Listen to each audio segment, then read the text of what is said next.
Hey guys, this is Josh from AkabadoTheme.com. I apologize for my nose if it sounds a little stuffy. I've been dealing with a cold for like 3 days now. But I just was asked a question on the forums and somebody needed some help. They wanted to actually change the buttons on the recent post section from the view post that you see currently over to a more traditional read more button. And normally we've been handling these as just theme edits inside the files, but that means that every time an update comes out, you've got to remember to go make those changes again. And what I wanted to do instead was to craft it using CSS only, so that way it can just be inside custom CSS or within like a code snippet to hold it, which allows it to stay every time an update comes.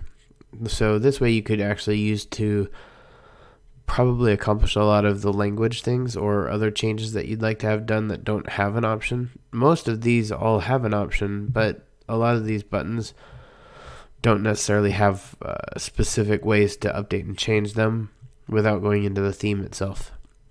So what I did was I basically reverse engineered the button. So I took the main button when it occurs. So the main button that's here, I basically made it invisible, right? So we just hid that button overall. And then I recreated a new one using a pseudo element. So these aren't used highly overall, but you can use them to do like I did here, which is to create a new button basically that's placed before the content of this button. Apologies. So inside this, using just two sections of CSS code, you can actually go from this button to this button. And I left in a whole bunch of things that are there just for user choice. So content is what you want the button to read. So as you'll see, it's here. It's all capital here, but not here. So what I did was you can add in how you want it to capitalize or not capitalize. I left it the same because Akabado does it by default. It's easy enough to actually go add that part in. So if you wanted to, you could go look in here and see that some of their stuff, see, like this is what they do. So they're transforming it to be uppercase. So like inside here, you could just change this and make it a different setup instead. So let's do this real quick, right? We can add this in because it's a good one that people probably would like to be able to change. And within text transform, you can actually set a whole bunch of different settings. So as you'll see, there's capitalize, which is just normal, like capitalize every other or every word, which depending on you might be how you want a button to be. You can do all lowercase. So you know how there's some of those blogs that like to keep everything lowercase. I don't really understand why, and then you can do uppercase. So make it all capitalized. So I would say for these, I like capitalized just because I think it fits in better with the change in what we're doing. So we're going to put that in here instead.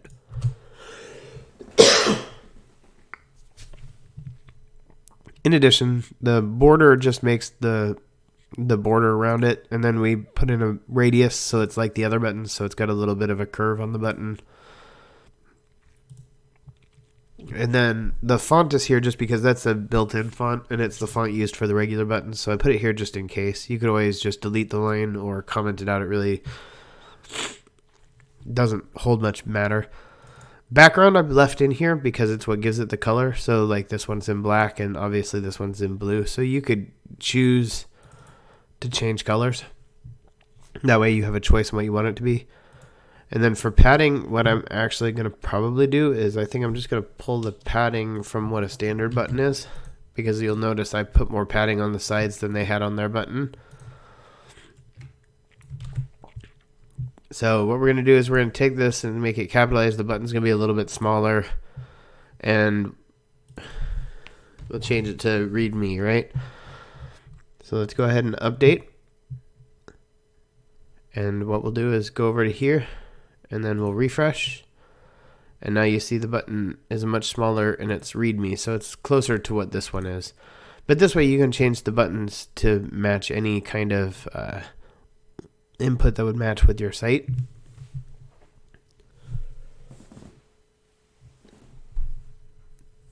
Thank you again. This is Josh from AquabatoTheme.com. Please feel free to come by. I made a post on how you can do this, and since YouTube has changed, I can't put the CSS into the description anymore without it arguing and telling me to delete it. So I'm just going to leave a link to the post that I made. Thank you guys. Have a good day. Bye.